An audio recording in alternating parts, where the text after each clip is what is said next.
Hi, everyone. Welcome to the podcast. I'm Shelby Joe Long. I am Senior Vice President of the Strategic Advisor Board and CEO of Business Dynamics. And in my own business, I love to talk to entrepreneurs that have created businesses out of their genius, because there's such opportunities when we dig into our genius, understand what our foundational skills are, and we begin to introduce that to the world, into the marketplace.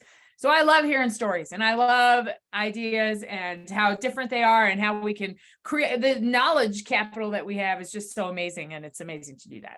So today, I have the opportunity to not only talk to a genius entrepreneur, but a female founder. And that's where I wanted to take the focus in the next couple of months with my podcast, is to talk to female founders to inspire females and males to step out of their comfort zone, to create a business, to take a chance, because that's what it takes. So we're going to hear the story. Luba, I'm very excited to introduce you with your Realm 3 consulting practice that inspires women in technology. And I'm going to let you introduce a little bit more about your business and your whole life, because you are much more fluent at that than I am. But I'm just excited to have you on the podcast. Welcome today. Thank you so much. It's a pleasure to be here. I can talk about this for hours, but I know we're limited. So I will try to make it very quick. I started my business about 1.5 years ago, and I decided for 2023 to focus on upskilling and mentoring women in technology. And when you talk about genius, it's my passion to help other people find their genius.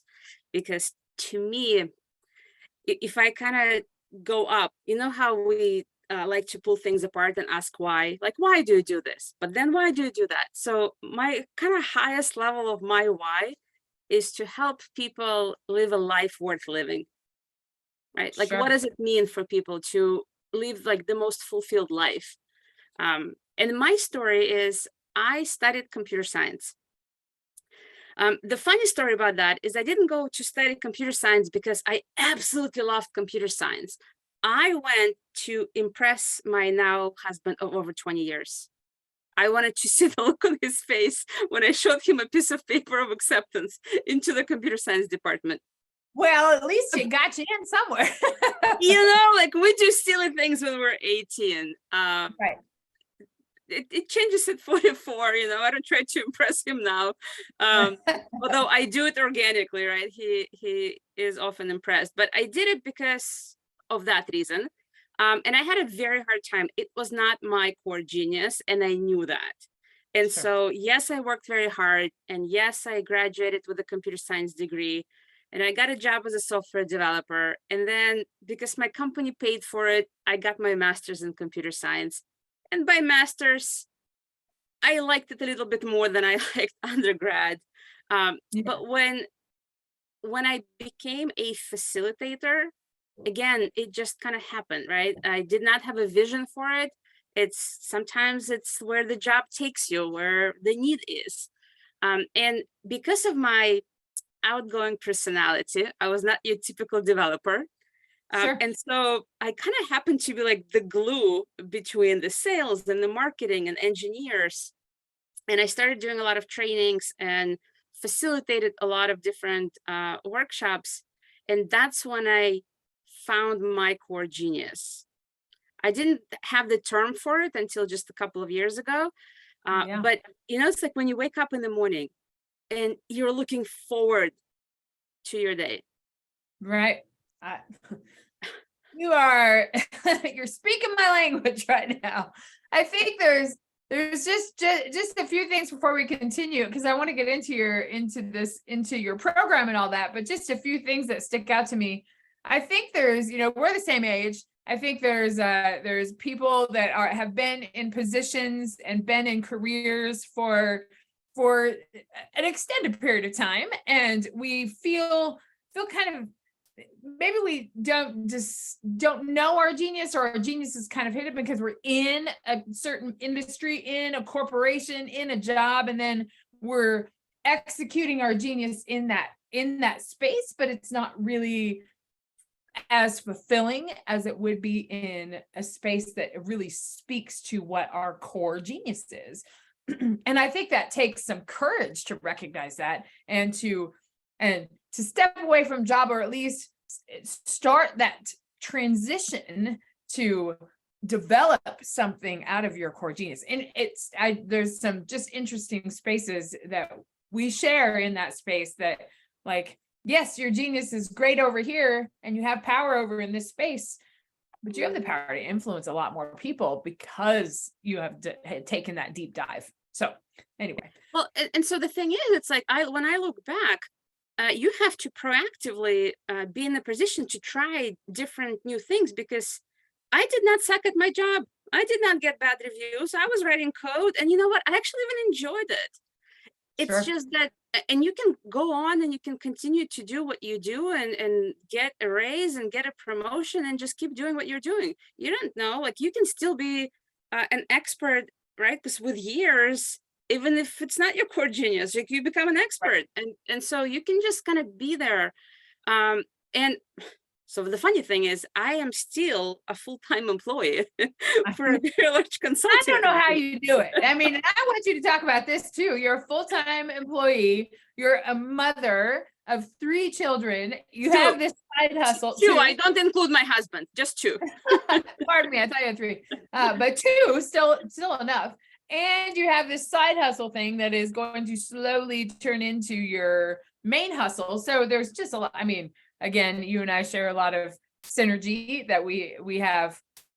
I'm still teaching at the college. I have my side hustle that's slowly turning into multiple businesses, and my other hustle, and that is taken over everything, which is great. And then you have family to balance on the other side of that. So those are some, I don't think that's unique to women, but I think that speaks to challenges of women in the entrepreneur space and men, because particularly at this age where you have kids that you want to spend time with, and that balance is really hard. If they still want to spend time with you. Right.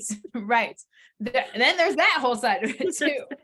Sure. But you know what? I kind of, like, what pushed me or encouraged me, I guess, I did have women around me who had their own businesses, although they did not have full-time jobs, they just had their businesses. But I remember actually this turning point for me where I was no longer challenged. You know, when you go into a new company and you think, okay, well, this is a large company, like, you'll see new things. And yes, there's some additional challenging maybe personalities, and once you persuade them to embrace some changes, like, you grow and you learn something. But for the most part, it was very repetitive.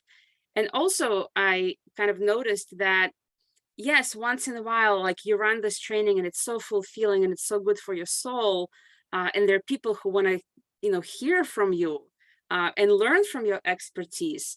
But when you are a full-time employee, when you're a consultant, you go in, you don't necessarily only do that. You do many different other things. And you know what? Sometimes you sit in meetings from 8 a.m. till 5 p.m. Right. And I realized that, you know what? There's a small part of my job that just brings me pure joy. I love upskilling women and men. I actually do training and upskilling of product owners and product managers and agile coaches and scrum masters, business analysts, all the genders.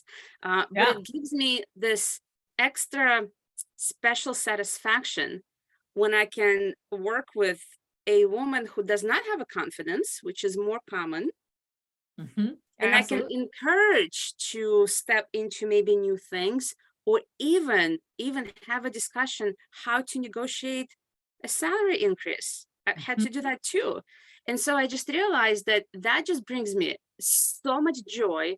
Why not take the smallest possible step and set up a business where, if I can only do it after 5 p.m., then that's what I'll do until I have more time. And so I just set it up in a way that, I'll go and I'll speak at a conference, and maybe I can only do it once a month now. Okay, well, then that's what I'll do for now.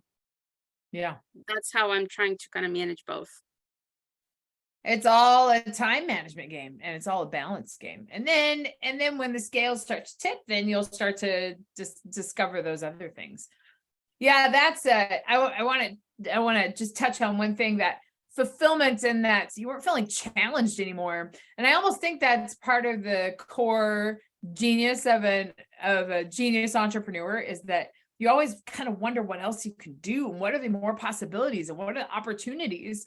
And in a career, and this is not exclusive to all careers, but there's a ceiling, because there's only so much you can do with your expertise and what you really enjoy and what you're fulfilled with. And so, and that's not to say entrepreneurship doesn't have its challenges, because it does. There's many challenges in entrepreneurship. Just as a female, as a male, as anybody who's putting their ideas out in the world, there's a lot of challenges. But the fulfillment side of it it's a different type of fulfillment than in a structure. So, well, you also you pick and choose. So at some point, I had this dream that I thought was seriously unachievable, because I came to US at 14. I didn't speak any English, and so at some point when I started watching TEDx talks, I don't know why I had this vision, and to me it's almost like this dream of being on a TEDx stage. I don't know where it came from, but I just remember having this like strong feeling that that's what I want to do one day. Also thinking that is absolutely impossible. I had this thing that for you to be on TEDx stage, like you have to be at least an English professor, or I don't even know. I had all kinds of assumptions about it. But then I kind of thought, okay, well, what if I write a book?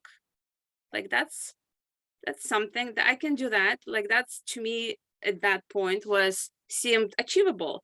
And so like you take the smallest actions possible, right? Just like little steps, and then you don't know which doors will open up. I actually am enrolled now in an 8-week course, how to become a TEDx speaker. So, yeah, also a goal of mine. So it's just something that I want, just being in the speaking industry, being in speaking education, and just do that. Also, I am an author, and also add that to your accolades and things to do. And you're a multiple time author, so you have multiple books, and we're co-authoring this upcoming book. I think that's really exciting, because having this discussion about diversity and inclusion in the workplace it's a really important discussion. And it's particularly important from the view of the inside of people that are talking to women in technology and in entrepreneur spaces, and talking to women in leadership, because unfortunately, there's not that many, right, compared to the other space. And the tech industry is probably even more so not skewed against women, because it's not skewed against them, but just the representation of women is just not there. So it's not. And I thought a lot about this particular topic too, because when I was studying computer science, I remember those lectures, where there would be 2 of us, right? And there would be 100 guys. And I remember getting my first job at 19, and I was the only female, and the rest were men. And I remember asking my boss, and I was 19, right? But I was always outspoken for whatever reason. I don't know. I was born this way, was never shy. So I actually, it's your core genius. It's my core genius.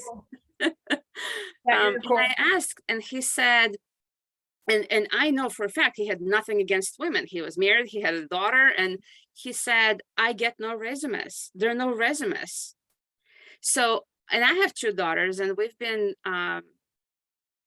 just some extent pushing STEM on them, because I don't know, they don't love it every single day. But I think there are more girls right now into STEM. And so I think eventually, it's just right now, the thing is, if we're in mid-40s, and mid-40s that's when you become a director, VP, a C-level executive.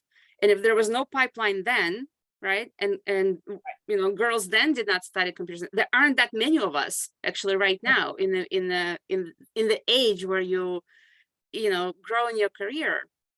But I think gradually, with giving girls a lot more confidence that is something for them, and even given right now, I think the numbers are much higher. There are more women actually going into STEM. I think this problem will get solved to some extent organically.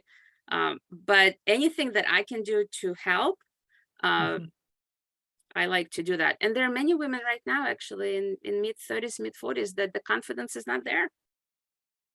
Even if they're good at their jobs, that's the sad part. It is so true. Yeah. And there's no reason for that other than that maybe I mean, I talked about this book the other day. I was in my coaching session the other day, just yesterday, and I was talking about this book that I read in graduate school, and it was called Beyond the Double Bind, and which has everything to do with the, women that want to achieve those leadership positions or be in a masculine type of, or more specific than that they need to adopt masculine communication characteristics to achieve those. But then we're often criticized because we have those masculine speaking characteristics. I come from the world of college debate, which is females are underrepresented, even though it's becoming much better. But I saw a lot of that in the collegiate debate world, and you see that in leadership all the time, where you see that whenever we have politicians running for president, you see that conversation. And I think that's a real thing for people in male dominated industries and male dominated positions. So, but I'm also drawing a connection. So the reason why I decided to start this program on Teachable, it's actually a course, and just the whole upskilling mentorship program. Because my second book, and in the first one, I talk about imposter syndrome, because I had that in a major way and overcame it. So there's a section on that. And in the second book, the whole first chapter was on limiting beliefs. But sure. Then I actually took it further, and I said, I understand that it's the mindset and we have to overcome it, but it's actually also often goes hand in hand with the real gap in skills. And so, right. So when I focus on in the program and I bring in experts so people can learn from them, and I make sure that there is something downloadable, something that people can go and like try the next day in their organizations, is to fill many gaps that will give people more confidence, because it's actually connected. And so absolutely. Yeah, that's my goal. And it's not something that could just like happen overnight. It's something you have to take those steps toward. So tell me, so you have 2 books. Tell me about the 2 books, and then tell me about your program so we can get that all promoted in the podcast. Sure. So the first book is all about it's a memoir. It has 125 family photos. It was written while my older daughter was going through cancer at the start of 2020. So not the best time of our lives, but the focus was how to have a positive outlook on life, regardless what life throws at you. So that kind of became the main point of the book. And it's called Life Worth Living. And that's kind of the essence of don't sweat the small stuff, really figure out how to live like the most fulfilled life you can live, because you know what, we just never know what will happen to us. And so that was that. And then as I was going through publishing that book, I did it with a publisher coach and a business coach, and I was invited to all these master classes, and she kept planting the seeds, like, you have to position yourself as an expert in this field. And I was like, I don't want to position myself as an expert in resilience. I'm an expert in digital transformations. So why don't I just write a second book? Right. So, to me, it was easier to write the second book. And so I did, and I had 8 contributing authors, all women in tech, different positions in the organization, directors, VPs, and we all shared our stories, pain points. And it wasn't just, we could have taken that book in many different directions. It just happened that we were all women, and we could have called it something like Women in Tech, maybe. But we just realized many of the pain points had nothing to do with the fact that we were women, like, corporate alignment and choosing what to measure and, things like that, and resolving conflict. It had nothing to do with us being women. Some of the stories we shared, and it's like a novel. You actually read it as a novel. based I'm on real excited to read it. stories. Yeah. Yeah, and so that was that. It was published last April. We had a huge party to celebrate. I did As not you should. celebrate the first book, but celebrating wins is important. And so that made me think, of course, it was a very interesting journey to actually write a book with 8 contributing authors. And so I decided to write a third one, which was how to be a change architect. What does it mean in general? Because change is a very creative process. Implementing change, especially in a highly regulated environments where there's compliance and people don't necessarily want to change. There are many Sure. places like that, right? It's an art. You have to be extremely creative. And so I started writing this book, and I have 13 contributing authors. That's awesome. And we changed the process. We figured, okay, each contributing author is going to write 5 blogs. And we tried kind of like different things. And then I thought, what if I create a course in parallel? And so the people I interview, they can become also contributing authors. We'll produce something in parallel.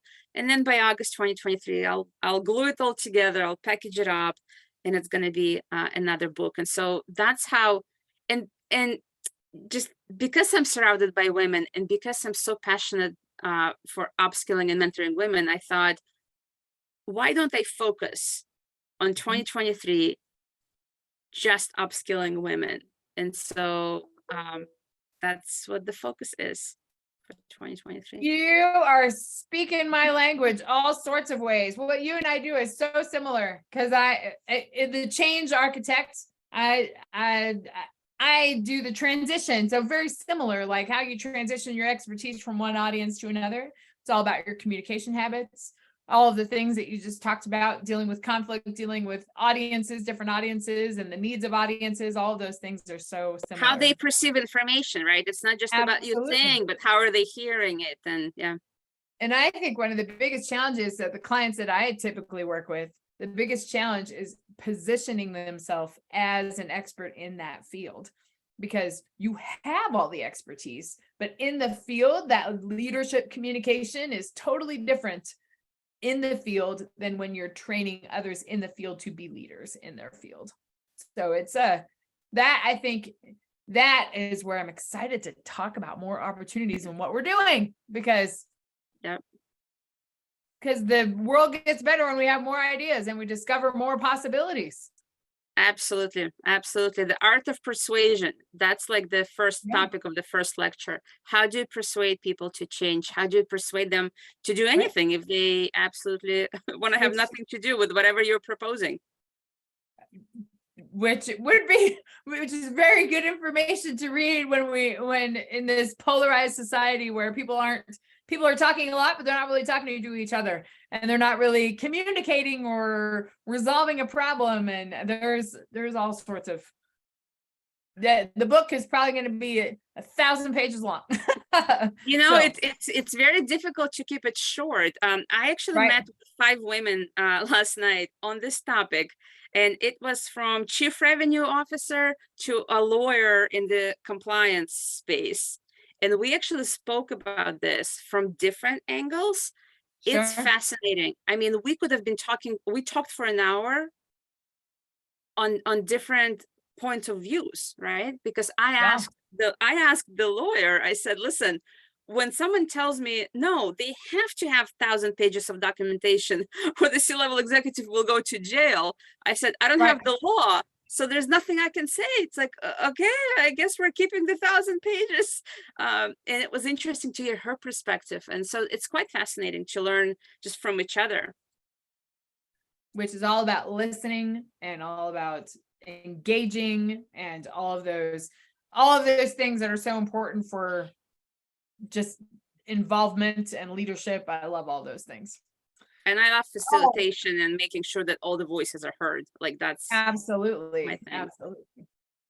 Well, Luba, what else where can our audience find you if they are interested in your work?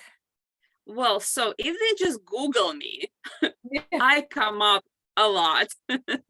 I'm definitely very vocal out there, and I'm on LinkedIn, but I also do have a website, around three. It's just really a few letters, RALM3.com. And from there, you can kind of, I think you can get to everything else on the bottom. There's a link to the Teachable, the university, the courses, and all of it. And Yeah. I'm very easily found. I don't hide. Well, with such important messages that it is important to be easily found. I just have one final question before we wrap up the interview. So you you weren't fulfilled, you decided to take this step. Was there something did you have an entrepreneur inspiration to take that step, or did somebody encourage you? Or you just kind of do it yourself? I have to, as much as I want to say, I had a clear vision, and Right. it didn't happen for me like that. Like, as much as I have a clear vision now of exactly what I want to do in 2023 and then 2024, up till about, I would say 3 years ago, honestly, I just kind of went with the flow. And it just, Yeah. because I started to write, and it was a difficult time, and because I wrote that first book, and because Yeah. I happened to just go to all those master classes and a lot of seeds were planted, that's just kind of organically happened Sure. for me. Because for the longest time, even though I was not fulfilled, guess what? I still didn't do anything about it. Right. Right. So Yeah. it's almost like something has to, like, maybe push you just a little bit, or you need to hear those messages enough time for it to sink in, and kind of be that little uh push Yeah. that you need to just take the smallest action. You don't have to write a book, like, you don't have, but there's something that you can do. Like, so I like helping people to also take something big and break it down in smaller chunks that are achievable, that don't seem that scary, that you can just do this much and then see where it takes you. And then we can see, like, do you do this much, or you do this much in this direction, and do you pivot? And so I think when you do little things, the small actions add up to big outcomes. So I'd say that's the most important message I would Most like to leave important the message. audience with. You sound like the expert change architect, right? There you go. Well, Luba, this has been such a fascinating conversation. There's so much synergy between what we do in our businesses. I'm excited to explore that further. And I just want to tell you what an inspiration you are with the challenges that you've been through with your daughter, and writing a book and working full-time and being a full-time family member. Those are all so commendable, and you're just an inspiration. So thank you for sharing your story many times over, and I'm sure you will create this influence with so many other people. Thank you. Thank you, Shelby, so much. Yes, I think our conversation is a perfect example of someone who has found their core inner genius and created a business out of it, and inspires others to do the same.